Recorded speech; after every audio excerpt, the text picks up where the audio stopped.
Dalangin po namin na kami po ay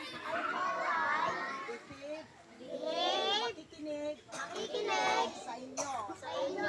Lord, salamat maging sa magsalita sa aming harapan. Bigyan niyo po siya ng wisdom magmumula sa inyo. At ang iyong salita aming maririnig ay aming maisabuhay. Maipasok sa aming puso at isip.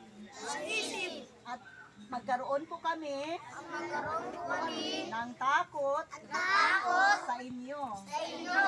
Lord, patawarin niyo po kami sa aming mga kasalanan. Ikaw po ang nahigit na nakakaalam sa aming mga ginagawa. Salamat, Lord. Ito po ang aming panalangin sa pangalan ng anak na si Jesus. Lahat na magsasabi ay Amen! Ang pagdating pangalan ng bugtong na anak ng Diyos sa si Jesus. Palapati ng Panginoon. Ayan. So, papaawit tayo